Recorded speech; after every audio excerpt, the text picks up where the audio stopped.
දැන් අද අපි කරමු අනුමාපනය පැට්‍රිකල් එකට අදාළ කොටස් ටික.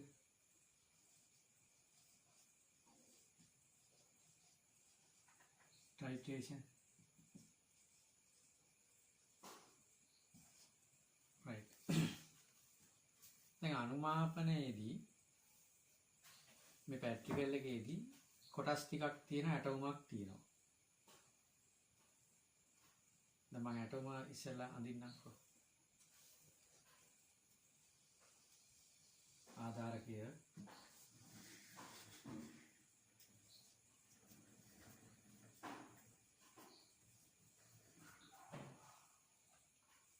එතකොට මේ ආධාරකයට බියුරෙට්ටුවක් සෙට් කරලා තියෙනවා.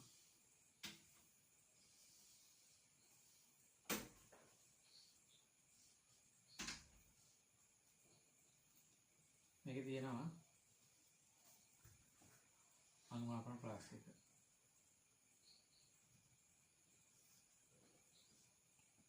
ආධාරකේ ලිප් එකෙන් ඔය විදිහට තියෙනවා.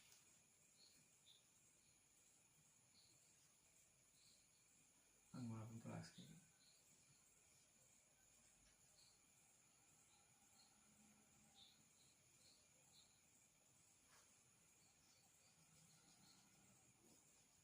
රිසෝස් ප්‍රැක්ටිකල් බුක් එකේ තියෙනවා අන්තිමට. right. මේක මොකද්ද? බියුරෙට්ටුව. මේක අනුමාපන ෆ්ලාස්ක් එක. ඊට මේක අටින් තියන්න පුළුවන් පිංගම් ගඩොල කෑල්ලක් තියලා වතුර ටිකක් දැම්මට පස්සේ මේක මූව් කරන්න ලේසියි. මේක කරකවන්න ලේසියි.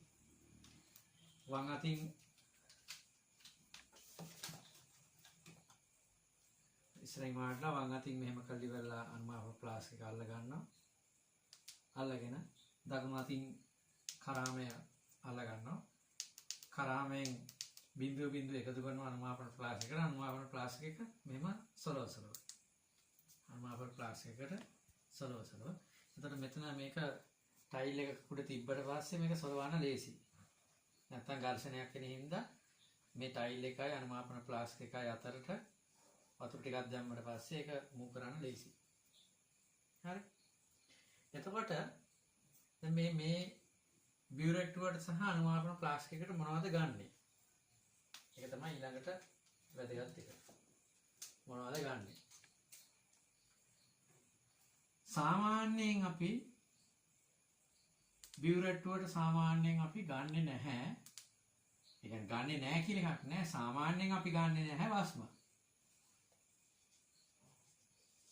මොකද භස්ම වීදුරුත් එක්ක රියැක්ට් කරන නිසා.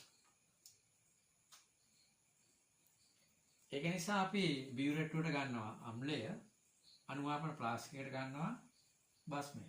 ඒතර අනුමාපන ෆ්ලාස්ක් එක වීදුරු නෙමෙයිද? ප්‍රශ්නේ තියෙන අනුමාපන ෆ්ලාස්ක් එකක් භස්මය අරගෙන ඒක සෝදලා යවන්න පුළුවන්. විශාල කටක්නේ තියෙන්නේ.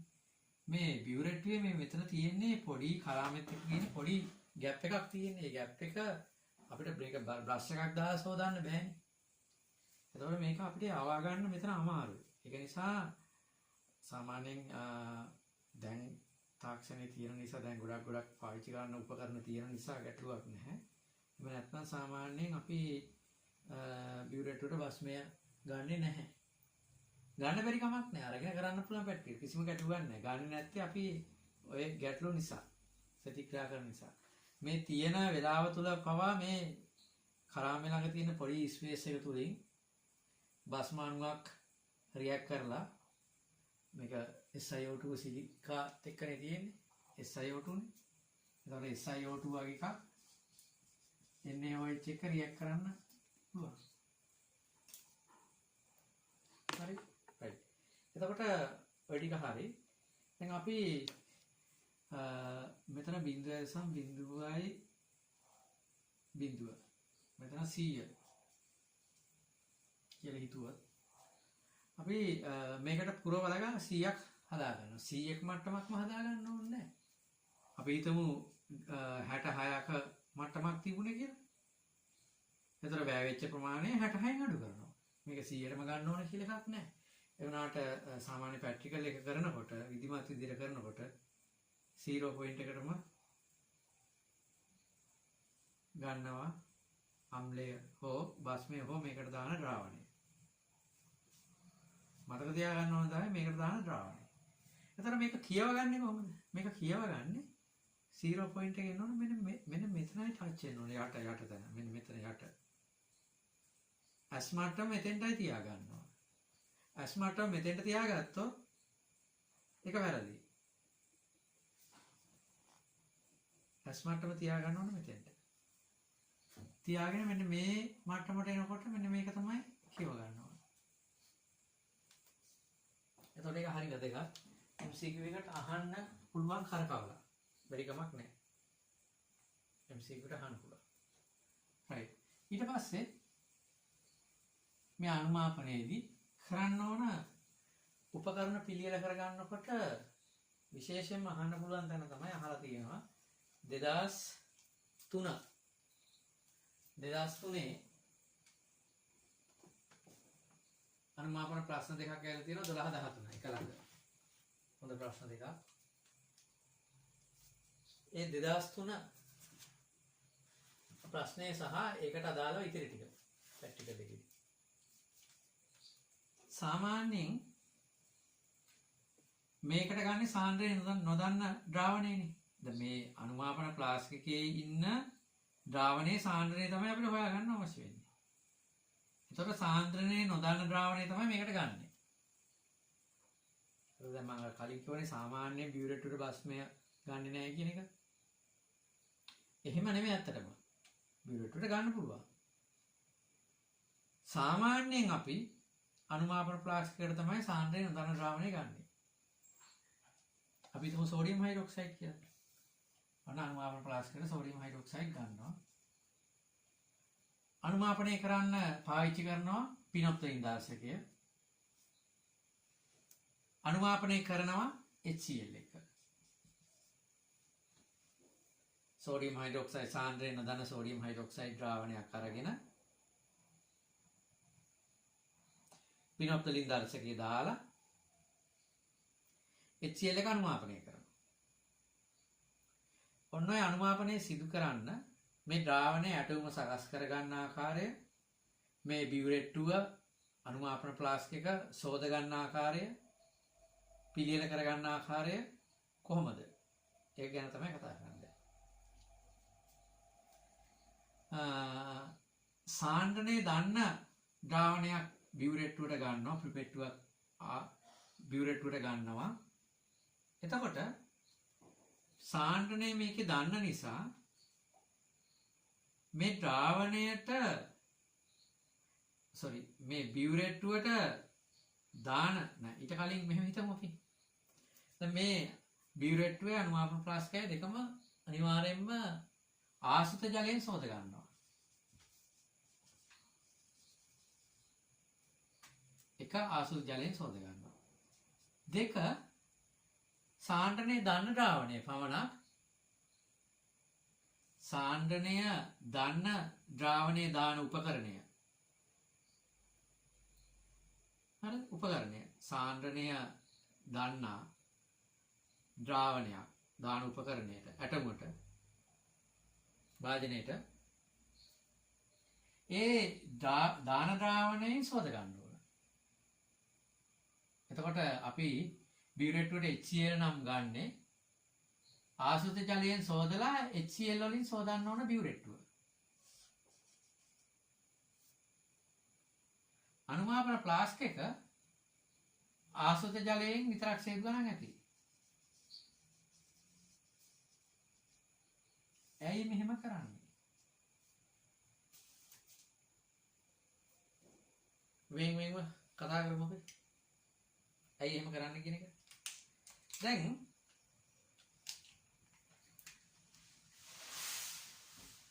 බියුරේට්ටුව ආසුත ජලයෙන් සෝදලා ඉවරලා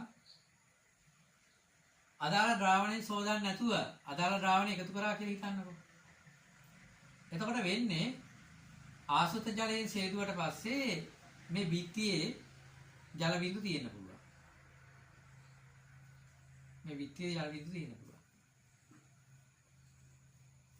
එතකොට අපි මේ බියුරෙට් වලට දානවා 0.0.04යි මවුල ඝන ඩෙසිමීටරයට HCl ද්‍රාවණයක් කියලා හිතන්න. එතකොට HCl ද්‍රාවණයෙන් 100ක් දානකොට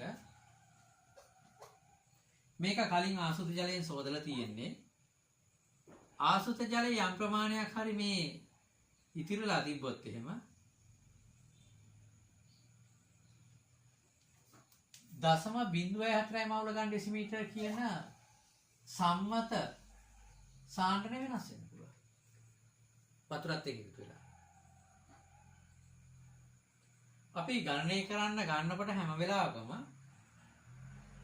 0.04යි මවුල ඝන ඩෙසිමීටර HCl ද්‍රාවණයකින් වැවෙච්ච පරිමාව 12යි 10යි නැත්නම් 15යි නැත්නම් 13.5යි එහෙම ගන්න බැරි වෙනවනේ අපිට. මේක ආරම්භක සාන්ද්‍රණය වෙනස් වෙලා තියෙනවා. එම නිසා හැම වෙලාවකම සම්මත ද්‍රාවණය සම්මත වෙලා තියෙන ද්‍රාවණය එකතු කරන උපකරණය භාජනය ආශ්‍රිත ජලයෙන් සෝදලා අදාළ ද්‍රාවණයෙන් සෝදන්නම ඕන. එහෙනම් පළවෙනි එක හරියි. දෙවෙනි එක තමයි අනුමාපන ෆ්ලාස්ක් එක. අනුමාපන ෆ්ලාස්ක් එක අපි සෝදනවා ආශ්‍රිත ජලයෙන්. ආශ්‍රිත ජලයෙන් සෝදලා අදාළ ද්‍රාවණයෙන් සෝදන්න අවශ්‍යයිද?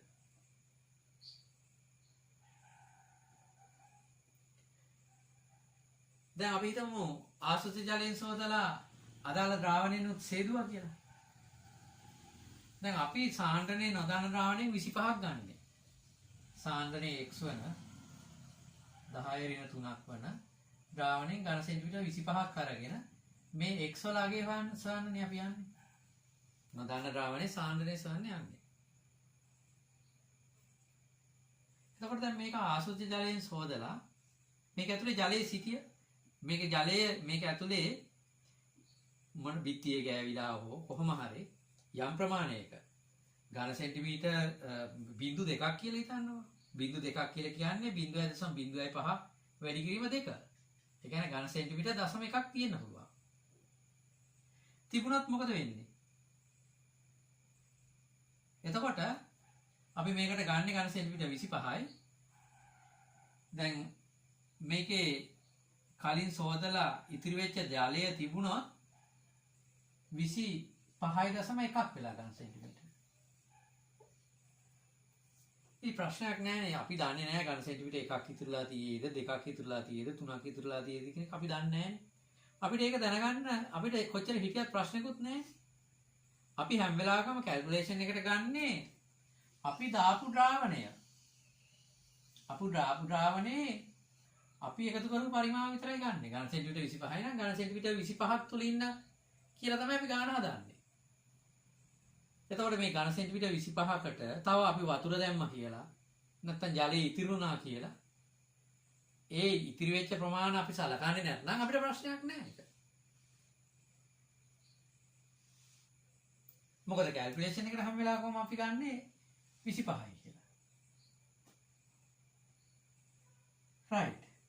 අපි හිතමු මේ ඝන සෙන්ටිමීටර සෝඩියම් හයිඩ්‍රොක්සයිඩ් සාන්ද්‍රණය නොදන්න ද්‍රාවණයේ දාන්න කලින් ජලයෙන් සෝදලා එම ද්‍රාවණයෙන් සේදුවා කියලා. අපි හිතමු. දැන් එම ද්‍රාවණයෙන් සේදුවොත් එහෙම අර විදියටම ඝන සෙන්ටිමීටර 1ක් ඉතුරුලා හිටියොත් 0.1. එතකොට දැන් ඒ ඉතුරු වෙලා ඉන්න ඝන සෙන්ටිමීටර 0.1 සෝඩියම් හයිඩ්‍රොක්සයිඩ් ඒ සෝඩියම් හයිඩ්‍රොක්සයිඩ් ප්‍රමාණය මෙතනින් එකතු කරන HCl එක ප්‍රතික්‍රියා කරනවා. හැබැයි ඉතුරු වෙච්ච ප්‍රමාණය නොසලකා හැරලා අපි ඝන සෙන්ටිමීටර 25යි කියලා ගත්තොත් අපි මෙතනින් එකතු කරපු HCl අර ඉතුරු වෙච්ච සෝඩියම් හයිඩ්‍රොක්සයිඩ් එකත් ප්‍රතික්‍රියා කරලා අපි ඒක ගැන සලකලා නැහැ. මේ පැත්තේදී ඒක ගැන සලකලා නැහැ. හැබැයි මෙතනදී අපි වැය වෙච්ච HCl පරිමාවට ඒ ටික ඇඩ් කරගෙන ඒක තමයි ඒකේ තියෙන වැරද්ද. දැන් මේක ඇත්තට වතුර හිටියොත් ජලයේ හිටියොත් 25.01යි 0.1ක් වතුර නැත්නම් ජලය ඩිස්ටිල් වෝටර් කලින් සෝදපු. ඉතින් ඩිස්ටිල් වෝටර් 0.1ක් හිටියා කියලා මේක ඇතුලේ මේකෙන් එකතු කරන බියුරේට්වෙන් එකතු කරන HCl වල ඒ HCl වතුරත් එක්ක රියැක්ට් කරන්නේ නැහැ. එහෙනම් ඒ HCl පරිමාව පෑවෙන්නේ නැහැ ජලය සඳහා. පැහැදිලි නේද? එම නිසා මේකට අපි හිතමු සෝඩියම් හයිඩ්‍රොක්සයිඩ් ගන්න සිලින්ඩර් 5ක් ගත්තේ කියලා. 5ක් ගත්තට පස්සේ මේ අනුමාපන ප්ලාස්ටිකේ ගොඩාක් පරිමාව අඩුයි නම් මේ හරියනම් තියෙන්නේ. මේකට දර්ශකයේ දැම්මම කලර් චේන්ජ් එකක් බලා ගන්න තරම් ප්‍රමාණවත් නැත්නම් අපිට ඕන නම් අපිට මේකට වතුර ටිකක් දාන්න පුළුවන් තරම්. පරිමාව වැඩි කරගන්න. ඒතර කලර් චේන්ජ් එක හොඳට හොයා ගන්න පුළුවන්. වතුර එකතු කරා කියලා මෙතනින් එකතු කරන HCl වතුරත් එක්ක රියැක්ට් කරන්නේ නැහැ ජලයත් එක්ක. නමුත් මේකට දාන ද්‍රාවණයෙන්ම සෝදලා ගත්තොත් ගැටලුවක් වෙනවා. right. දැන් මේට අදාළ ගානක් තියෙනවා 2003 12 වෙනි ගාන.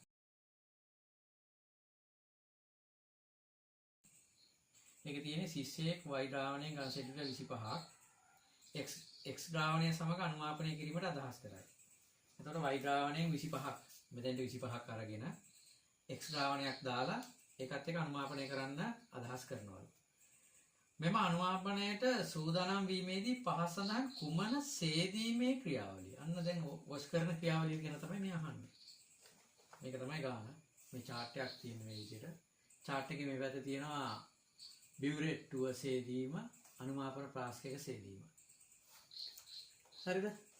එතකොට මේ chart එක අපි ඔකට ඇඩ් කරමු. එතකොට දැන් අපි ඉගෙන ගත්ත තියරිය මොකද්ද? මේකට දාන්නේ x, මේකට දාන්නේ y.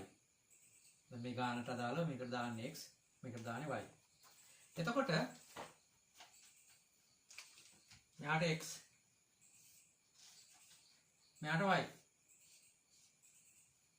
එතකොට අනුමාපන ප්ලාස්ටික අදාළ ද්‍රාවණය සෝදන්නේ නැහැ. දෙකම ආසුත ජලයෙන් සෝදනවා. බියුරේට්ටුවයි අනුමාපන ප්ලාස්ටිකයි දෙකම ආසුත ජලයෙන් සෝදනවා. ඊට පස්සේ බියුරේට්ටුවට දාන ද්‍රාවණයෙන් සෝදනවා. ඒ කියන්නේ x ද්‍රාවණයෙන් සෝදනවා. එතකොට බියුරේට්ටුව සේදීම ආසුත ජලයෙන් පළවෙනි උත්තරේ ආසුත ජලයෙන් පමණක් නෑ. x ද්‍රාවණයෙන් පමණක් නෑ. තුන්වෙනි එකත් x ද්‍රාවණයෙන් පමණක් නෑ.